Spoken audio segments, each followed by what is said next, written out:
रायरेश्वराच्या मंदिरात महादेवाला साक्षी ठेवून घेतलेली शपथ संपली होती. परंतु शिवबाच्या मनातील ज्वाळा ही अधिक प्रखर झाली होती.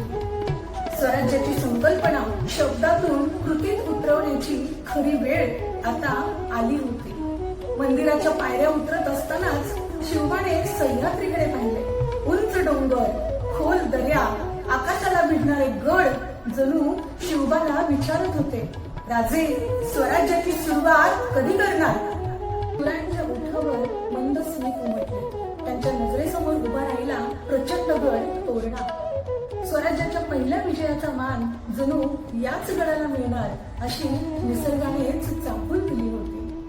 सह्याद्रीच्या कुशीत उभा असलेला तोरणा किल्ला आदिलशाहीच्या सामर्थ्याचा जणू साक्षीदार होता. त्याच्या उंच तटबंदीकडे पाहून कित्येकांच्या मनात भीती निर्माण होत असे, पण शिवबांच्या मनात भीती नव्हती. तळमळ होती ती फक्त हिंदवी स्वराज्याची. राजे आपल्या विश्वासू मावळ्यांसमोर उभे राहिले. त्यांच्या आवाजात सिंहाची गर्जना, संतांची करुणा होती. ते म्हणाले, मावळ्यांनो, रायरेश्वरावर घेतलेली शपथ तलवारीच्या धारेवर उतरवायची आहे. स्वराज्याची पहिली पहाड तोरण्यावर उगवेल. तोरणा आपल्याला जिंकायचाच. शांतता पसरली आणि पुढच्या क्षणी सह्याद्री दणाणून जाईल अशी गर्जना झाली. हर हर महादेव, जय भवानी. रात्र झाली. काळोख दाटला होता, पण त्या काळोखापेक्षा शिवरायांच्या धैर्याचा प्रकाश हा अधिक तेजस्वी होता.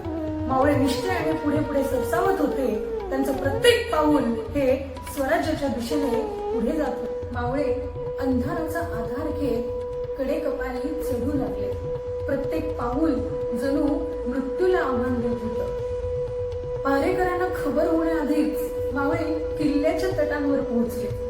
क्षणार्धात रणशिंग फुंकले गेले. जयघोष, तलवारीच्या टकरावाने तोरण्याचा प्रत्येक दगड जणू जागा झाला. योग्य नियोजन, धैर्य आणि मावळ्यांच्या अदम्य निष्ठेवर तोरणा जिंकला गेला. पहाटेच्या पहिल्या किरणासह गडावर भगवा ध्वज फडकला. जणू काही सह्याद्रीने हा क्षण आपल्या हृदयात करून ठेवला. तोरण्यावर फडकणारा ध्वज हा केवळ एका किल्ल्यावर फडकणारा ध्वज नव्हता. तो रयतेच्या आशांचा ध्वज होता.